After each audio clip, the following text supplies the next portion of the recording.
नमस्कार बच्चों, आज हम पढ़ेंगे चित्रकूट में भरत। कुछ पैरा हमने पढ़ लिया था। इसमें ये बताया गया है कि जब भगवान श्री राम को वनवास हुआ था तो उस समय भरत जो थे उनके भाई वो चित्रकूट में थे।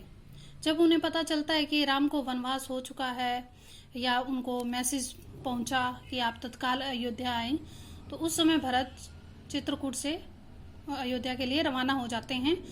तो हमने आगे तक पढ़ लिया था। यहाँ क्या है, चित्रकूट से भरत अयोध्या में पहुंच जाते हैं और अपनी माँ के साथ उनकी वार्तालाप होती है। माँ उनको बातें बताती है भी क्या किस कारण राम को वनवास हुआ। तो ये बातें सुनकर श्री राम के प्रति भरत कहते हैं कि भ्राता राम ने क्या कोई अपराध किया था जो उनको वनवास हो गया। तो इस पर वो अपनी प्रतिक्रिया प्रकट करते हैं और आगे बताते हैं,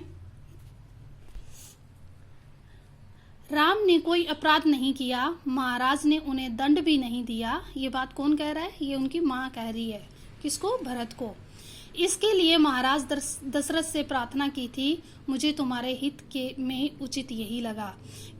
उनकी माता कहती है कि मैंने तुम्हारे हित के लिए ही ये काम किया है, मैं तुम्हारा अहित नहीं देख सकती थी। अहित कौन सा? कि मैं तुम्हें राजा बनना देखना चाहती थी।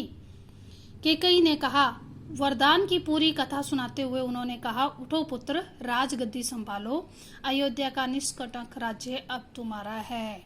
कहते हैं कि तुम अब अपना होश संभालो और राजगद्दी पर बैठो, अब ये अयोध्या का राज्य तुम्हारा है। भरत अपना क्रोध रोक नहीं सके, गुस्सा आ गया उनको बहुत ज्यादा। चीख पड़े, ये तुमने क्या किया माते? आप जो मेरे को ये बातें बता रहे हो, ये बातें आपने क्यों कही अपने पिता से? ऐसा अनर्थ घोर अपराध किया है आपने। अपराधिनी हो तुम, वन तुम्हें जाना चाहिए था। कहते कि राम की जगह तुम्हें वन जाना चाहिए था। आपने इतना घोर अपराध किया है। राम को नहीं, मेरे लिए यह राज अर्थहीन है। कहते कि मैं इस राजा की गद्दी पे राज्य नहीं करूंगा, मेरे लिए बिल्कुल ही शून्य है। पिता को खोकर, भाई से बिछड़कर नहीं चाहिए मुझे ऐसा राज्य। भरत कहते हैं कि अपनी माँ को, मुझे ऐसा राज्य नहीं चाहिए जिसमें पिता भी ना हो और भाई भी ना हो। पिता यहाँ से चले गए हैं, यानी बिछड़ कर चले गए हैं, और भाई कहाँ चले गए? वनवास बिछड़ के चले गए हैं। पिता उनका स्वर्गवास हो चुका है। इसी बीच मंत्रीगण और सभा संसद भी वहाँ आ गए। जब इन दोनों माँ बेटों का बातचीत हो रही होती है उस टाइम मंत्रीगण भी आ जाते हैं। भरत बोल रहे हैं, तुमने पाप किया है माते, इतना साहस कहाँ से तुम आया तुम में? किसने तुम्हारी बुद्धि भ्रष्ट की थी? यानी तुम्हें ये उल्टी पट्टी किसने पढ़ाई थी? तुम्हारी बुद्धि को भ्रष्ट किसने किया था? उल्टा पाठ किसने पढ़ाया था? यह अपराध अक्षम्य है। अक्षम्य यानी जिसको माफ नहीं किया जा सकता, जिसे क्षमा नहीं किया जा सकता। मैं राजपद नहीं ग्रहण करूंगा, यानी मैं राजा की गद्दी पे नहीं बैठूंगा। तुमने ऐसा क्यों, ऐसा सोचा कैसे? अपनी माँ को कह रहा है कि आपके दिमाग में ऐसे प्रश्न ये आए तो आए कैसे ये ख्याल? सभासदों की ओर मुड़ते हुए भरत ने हाथ जोड़कर कहा, आप भी सुन लें, मेरी माँ ने जो किया है उसमें मेरा कोई हाथ नहीं है। मैं राम की सौगंध खाकर कहता हूँ, सौगंध यानी कसम, कि मैं राम के पास जाऊंगा और उन्हें मनाकर लाऊंगा। प्रार्थना करूंगा कि वे गद्दी संभाले, मैं दास बनकर रहूंगा, यानी मैं भैया का दास बनकर रहूंगा।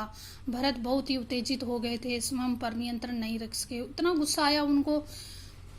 बोलते बोलते उनकी सांस उखड़ने लगी थी। वे चकरा कर धरती पर गिर पड़े, बेहोश से हो गए थे। सुध बुध लौटी तो भरत रानी कौशल्या की महल की ओर चल पड़े। उनसे लिपट कर बच्चों की तरह बिलख कर रोए, उनके चरणों में गिर पड़े। कौशल्या आहत थी। उन्होंने कहा, पुत्र, तुम्हारी मनोकामना पूरी हुई, जो तुम चाहते थे हो गया। ये कौशल्या बोल रही है भरत को, भी तुम चाहते होंगे राजपाट लेना, वो तुम्हारी मनोकामना पूर्ण हो गई। राम वनवास चले गए, अब तुम अपना राज्य संभाल सकते हो। राम अब जंगल में है, अयोध्या का राज तुम्हारा है। मुझे बस दुख एक है, कैकेयी ने राज लेने का जो तरीका अपनाया वह अनुचित था। कहते कि मुझे एक ही दुख हुआ। किसने कहा? ये कौशल्या ने, कैकेयी के लिए, उसकी माँ के लिए, भरत की माँ के लिए। कहते उसने जो भी ये प्लानिंग की वो अनुचित थी। तुम राज करो पुत्र, पर मुझ पर दया करना, मुझे मेरे राम के पास भिजवा दो। भरत ने रानी कौशल्या से क्षमा मांगी और सफाई दी। रानी कैकेयी के व्यवहार पर ग्लानि व्यक्त की, यानी दुख व्यक्त किया, अपने आप को गिल्टी महसूस की। कहा, राम मेरे प्रिय अग्रज है, यानी मेरे बड़े भाई हैं, मैं उनका अहित सोच भी नहीं सकता। मैं निरपराध हूँ, यानी मुझे पता ही नहीं था, मैं बिल्कुल भी इस अपराध में शामिल नहीं हूँ। कौशल्या ने भरत को क्षमा कर दिया, उन्हें गले लगा लिया। भरत सारी रात फूट फूट कर रोते रहे।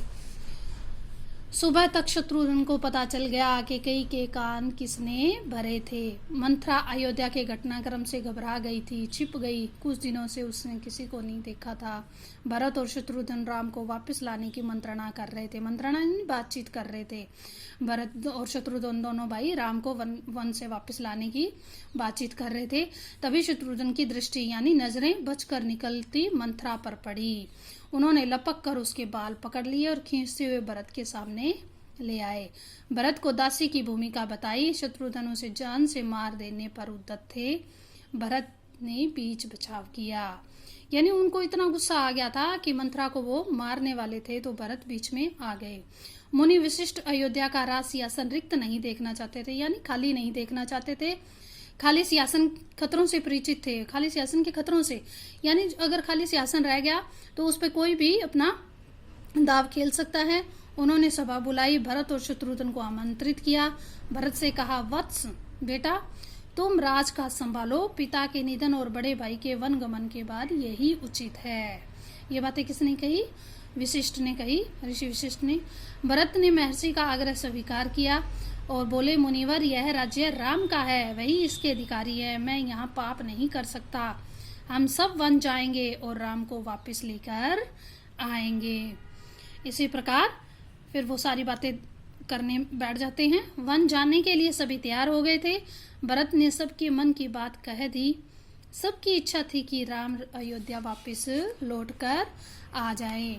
अगली सुबह भरत सभी मंत्रियों और सभासदों के साथ वन के लिए चल पड़े। गुरु वशिष्ठ भी साथ चले गए, नगरवासी भी थे। अयोध्या भी चतुरंगनी सेना तो थी ही थी। ये चतुरंगनी सेना कहाँ की थी? अयोध्या की थी। और किसके साथ चली गई? ये भरत और मुनि वशिष्ठ के साथ। किसको लाने चली गई थी? राम को वन से लाने चली गई थी। यहाँ तक आपका ये चैप्टर खत्म होता है। धन्यवाद बच्चों।